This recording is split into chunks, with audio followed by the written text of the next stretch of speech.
Good morning. So, I'm in the church right now kasi birthday ko. Ayan. Ayaw mag-focus sa akin.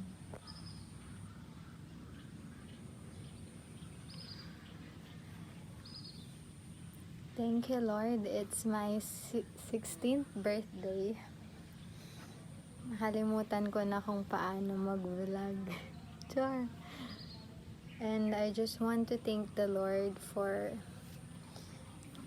16 years of His faithfulness to me. Since I accepted Him as my Lord and Savior.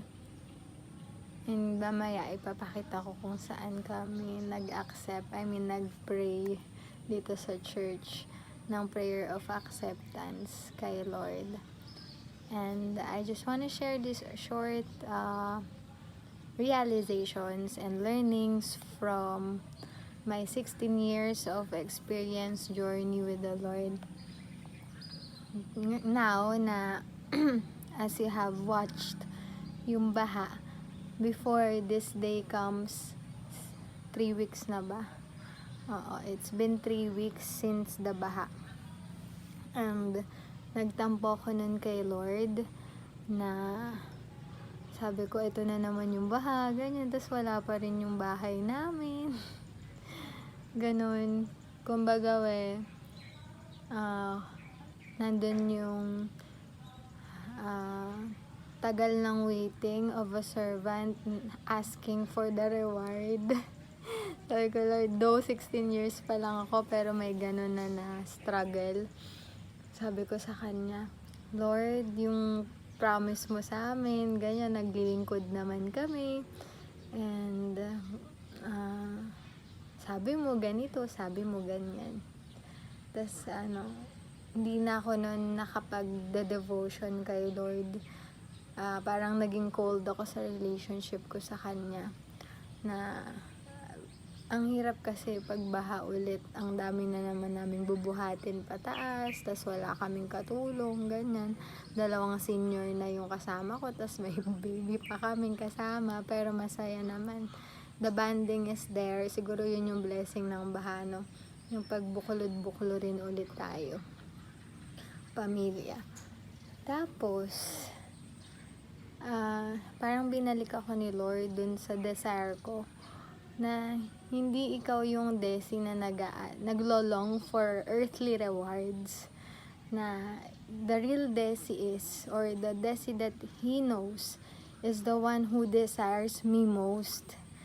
Ayun, so parang na-ano ko ni Lord, na-correct ako ni Lord na yung desing kilala ko, yung meron o wala, mas gugustuhin pa din na sumamba, magpuri, at mas gusto ko kaysa sa kanino or anumang bagay sa mundo. Tapos ayun, nabalik ako sa ganong desire ko. Na, nga pala, no, si Lord yung one thing ko, si Lord yung one desire ko, at hindi yun yung kung ano yung ma-offer sa akin ng mundo, hindi to yung mga dream fulfillment or dream fulfilled ko, hindi iyon, o kung ano mga reward na matatanggap ko from Him. And I've gone back to seeking the blesser than the blessing. Ayun, so ang dami kong sinabi. And ngayong 16 years, nag-a-ask ako kay Lord, nagugulat na lang ako everyday, meron siyang word for me. And the latest is yung unrushed, or ewan ko kung may ganong term, pero yung slowing down. Pero parang yun talaga yung unrushed mornings. And nag-enjoy ako na hintayin yung pangungusap ni Lord sa akin tuwing umaga. Pagising ko, yung hindi ka pababangon pero nag-a-ask ka ng word sa Lord na, Lord, ano ba yung gusto mong gawin natin today? Ano ba ipapagawa mo sa akin ngayon? Ano ba yung sinasabi mo sa akin ngayon? And sabi ko kay Lord, 16 years, what's the significance ba ng 16?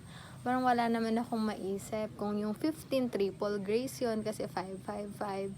Tapos yung 14, nakalimutan ko kung ano yung ginawa ko noon kay Lord. Yung 13 reasons why, ganun. So ngayon, Naalala ko, pag 16 nga pala, sweet. Iyon yung tinatawag na sweet 16. And nag-soaking kami, nag-nights of fire kami last Thursday. So, 2 days ago. And dun sa akin pinarealize ni Lord yung 16 nga, na He is so sweet sa pakikitungo niya sa akin. Na hindi niya ako ni-left alone. Na He is my company since then. Na kasama ko siya palagi.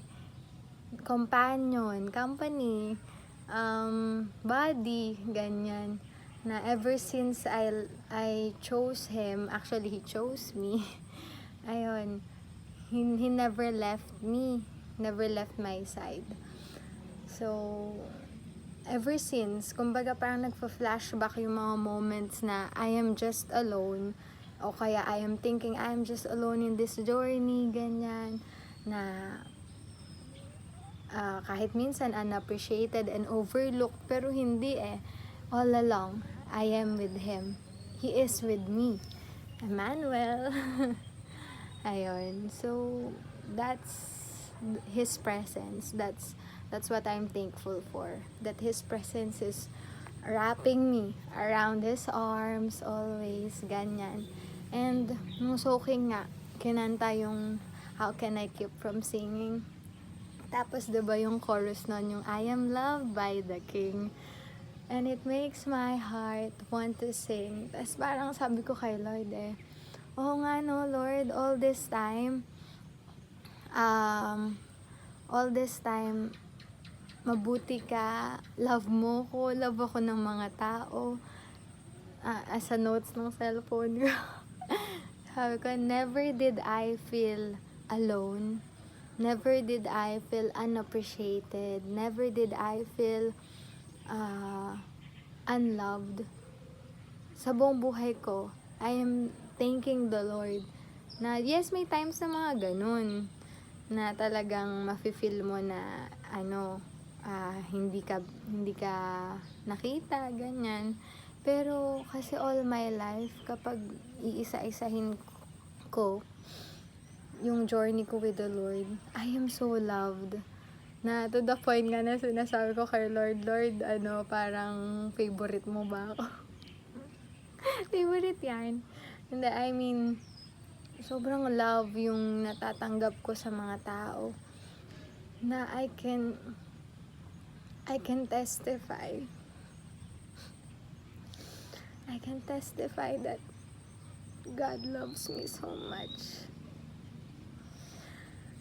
Because of people. Because of the situations na binibigay sa akin ni Lord. Sabi ko nga, Lord, paano ko niyan maging minister?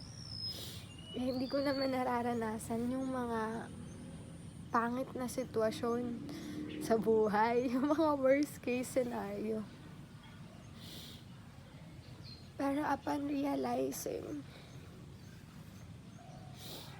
na kumbaga kailangan ng ibang tao yung love na natatanggap ko sa Lord. Kailangan tong ibuhos. Kaya sobra-sobra. Kasi kailangan ipamigay. Kaya sobra-sobra. Kasi maraming nangangailangan na sagad na kulang said sa pagmamahal. So here I am, ready to give everything for His people. Ayun.